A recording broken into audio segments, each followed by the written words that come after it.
Welcome back for Module 2, Lesson 13. Today we're talking about multiplication expressions in our warm-up. So you can see here that the multiplication expression is written out with parentheses. We have 3 times 6, so you can think of that as 3 sixes combined.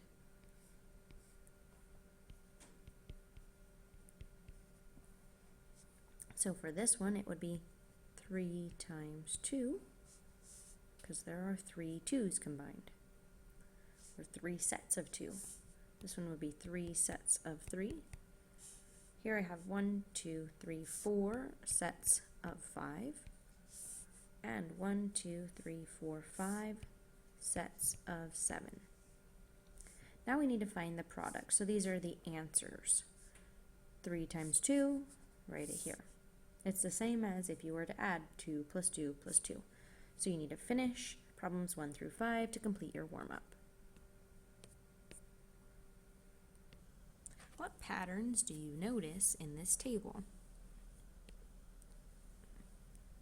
Here we're multiplying 3 by 0, 1, and 2. And you can see that the product 0, 3, 6 is increasing by 3 each time, or changing by 3 each time. So if we were to add another row, it would be 3 times 3, and 6 increased by 3 is 9. So if we're going to think about what it would mean for multiplying by a negative, oops, not negative 3, it would be 3 times negative 1, right? 3, 2, 1, 0, negative 1. What number increased by 3 would give us 0? That would be negative 3. Negative 3 plus 3 makes 0.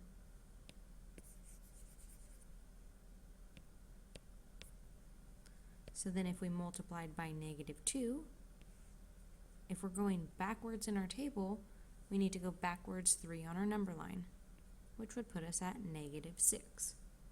So a positive number multiplied by a negative number is a negative value.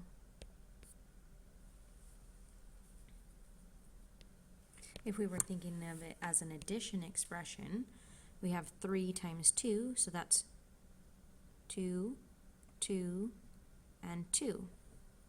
For this one, we have 3 times negative 2, negative 2, negative 2, negative 2.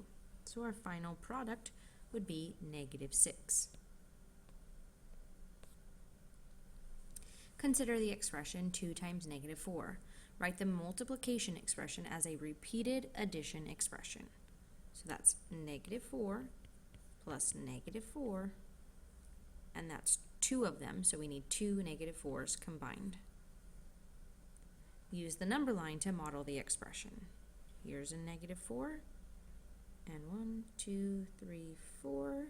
So 2 negative 4's lands us at negative 8.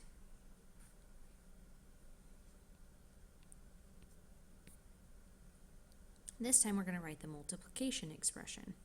We have 1, 2, 3, 4, 5 sets of negative 1. You could write that as 5 times negative 1, or 5 times negative 1, just with the parentheses. And we're going to go backwards, starting at 0, 1, and repeat that 5 separate times. And we land at negative 5.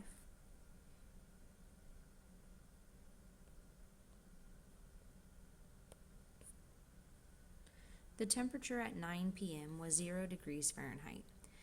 By 10 p.m. the temperature decreased by 2 degrees.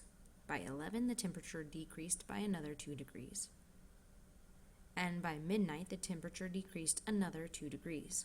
Write an addition expression to represent the total change in temperature. It decreased by 2, then another 2, then another 2.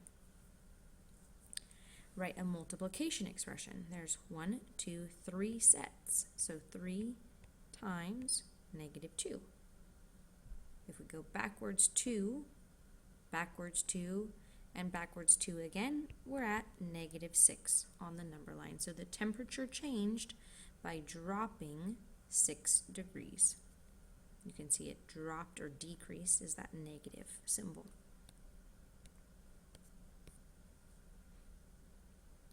Okay, so now we have 3 times 0 is 0.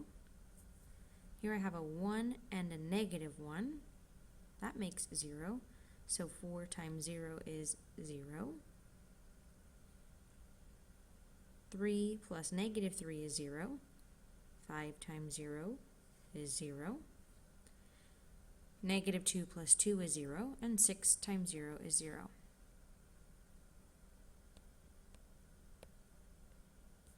Now let's come up with why they've written it out as this rather than 4 times 1. They're using these as a way to show how multiplying by a negative or by a positive comes out to that specific type of product. So here I have 3 times negative 5.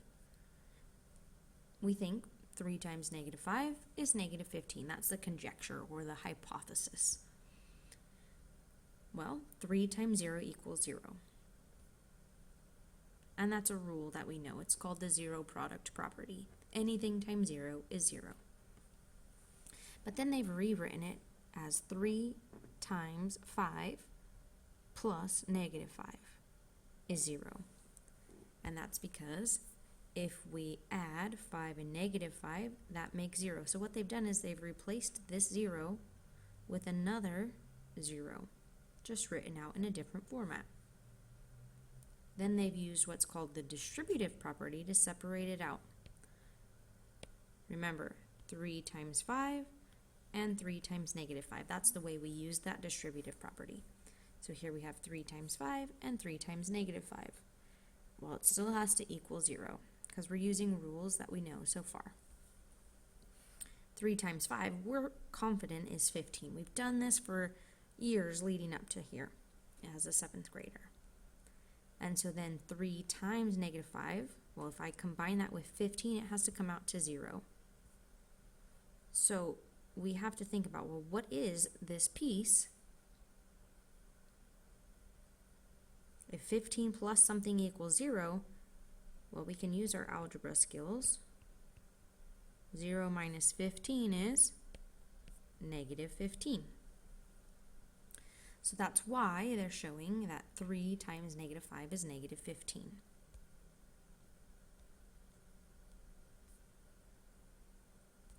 What do you think would happen if the 3 was negative instead of the 5? We know from the last example that this is negative 15.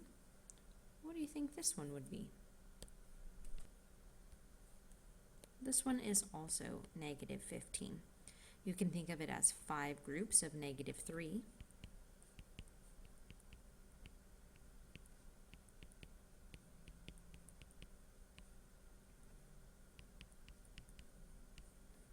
There's negative 3, negative 6, negative 9, negative 12, negative 15. So then negative 3 times 7, or you can think of it as 3 times 7 is 21. And then the opposite of that is negative 21. The opposite of 3 groups of 7.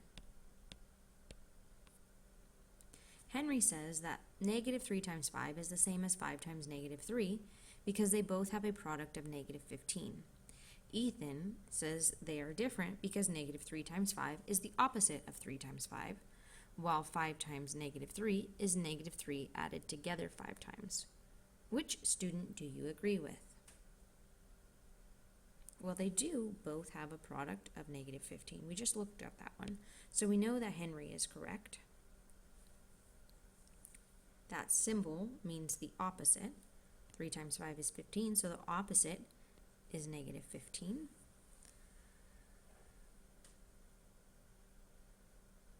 So Ethan is also correct, meaning B, or both, A and B are correct. 3 times 4. We're going to go rapid fire here. 3 times 4, 12.